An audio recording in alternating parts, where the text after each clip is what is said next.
ദൈവം ഇസ്രായേൽ മക്കളുടെ 400 സംവത്സരമായിരിക്കുന്ന നിലവിളിയിൽ അവർ അനുഭവിച്ച യാതനകളും കഷ്ടപ്പാടുകളും നെടുവീർപ്പുകളുടെ മധ്യത്തിൽ ഇനിയൊരു മോചനമില്ലേ എന്ന് വിചാരിച്ച് അവർ ഹൃദയത്തിൽ ദൈവത്തോട് നിലവിളിച്ചു. സർവകാരുണ്യവാനായ ദൈവം അവരുടെ നിലവിളി കേട്ട് ഒരു വ്യക്തിയെ ദൈവത്തിന് വേണ്ടി ഇറക്കി. ഒരു സാമ്രാജ്യത്തെ മൊത്തമായിട്ടല്ല, ഒരു രാജാവിനെ അല്ല, ഒരു വ്യക്തിയെ മാത്രം ദൈവം തന്റെ വേലയ്ക്കായി ഉപയോഗിച്ചു. ലക്ഷക്കണക്കിന് വരുന്ന ഇസ്രായേലിയർ അടിമകളായിരുന്നവരെ ദൈവം കനാൻ ദേശം എന്ന മനോഹരമായ രാജ്യത്തേക്ക് അവർ നടത്തിക്കൊണ്ടുപോയി. ആ വഴികളിലൊക്കെ പലവിധമായ പ്രതിസന്ധികളും പ്രയാസങ്ങളും കഷ്ടതകളും ഒക്കെ ഉണ്ടായെങ്കിലും ദൈവം ഒരു വ്യക്തിയെ കൂടെ അവരെ നടത്തി. പ്രിയമുള്ളവരെ, നമ്മുടെയൊക്കെ ജീവിതത്തിൽ പലവിധമായിരിക്കുന്ന പ്രയാസങ്ങൾ നമ്മുടെ ജീവിതത്തിൽ ഉണ്ടാകാറുണ്ട്. പലതരത്തിലുള്ള രോഗങ്ങൾ നമ്മളെ ബാധിക്കാറുണ്ട്. കഷ്ടതകളും കണ്ണുനീരും മാറാത്ത അവസരങ്ങൾ നമ്മുടെ ജീവിതത്തിൽ ഉണ്ടായിട്ടുണ്ട്.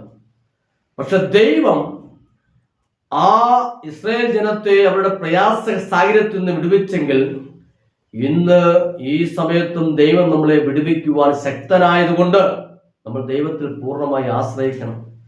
നമ്മൾ ദൈവത്തിൽ ആശ്രയിക്കാതെ പലതരത്തിലുള്ള വ്യാമോഹങ്ങളിലും ചിന്താഗതികളിലും കുടുങ്ങിക്കിടക്കുന്നതുകൊണ്ട് നമുക്ക് ദൈവത്തെ വേണ്ടതുപോലെ അറിയുവാൻ കഴിയുന്നില്ല.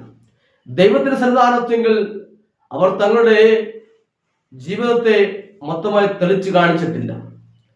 അവരുടെ നിസ്സഹായത ദൈവത്തിന്റെ മുമ്പിൽ വരച്ചു കാട്ടിയപ്പോൾ സർവകൃപാലുവായ ദൈവം അവരുടെ ഇടയിലേക്ക് ഇറങ്ങി വന്നവരെ സംരക്ഷിക്കുവാൻ ഒരുവനെ ഇറക്കിയെങ്കിൽ ഇന്ന് പകൽക്കാലം ഓർത്തുകൊള്ളുക, ദൈവം ഒരുവനെ ഇറക്കിയാൽ ഏത് വൻ ശക്തിയെക്കാട്ടിലും വലുതാണ്. അതുകൊണ്ട് പ്രിയമുള്ളവരെ, നമ്മുടെ രക്ഷകൻ എന്ന് പറയുന്ന യേശുവാണ്. ആ ഒരുവനാണ് ലോകത്തിന്റെ ഏറ്റവും വലിയ രക്ഷകൻ. അവനെ താണു വീണ് ആരാധിക്കുന്ന പ്രാർത്ഥിക്കുന്നവനെ ദൈവം ഒരിക്കലും കൈവിടത്തില്ല. ദൈവം നിങ്ങളെ അനുഗ്രഹിക്കും. നിങ്ങളുടെ എത്ര പഴയ വിഷയങ്ങളാണെങ്കിലും, എത്ര ബുദ്ധിമുട്ടേറിയ സാഹചര്യമാണെങ്കിലും, എത്ര കടക്കണികളിലാണെങ്കിലും, വിദ്യാഭ്യാസമില്ലാത്തതിന്റെ കുറവാണെങ്കിലും, ഏതൊക്കെ തരത്തിലുള്ള പ്രയാസങ്ങളാണോ അവിടെയെല്ലാം വിടുവിക്കുവാൻ യേശു മതിയായവനാണ്. അവൻ ഒരുവനിൽ മാത്രം ആശ്രയിക്കുക. ദൈവം നിങ്ങളെ എല്ലാ വിഷയത്തിൽ നിന്നും വിടുവിക്കും. ശക്തനായതുകൊണ്ട് നിങ്ങൾ ദൈവം അനുഗ്രഹിക്കട്ടെ. God bless you.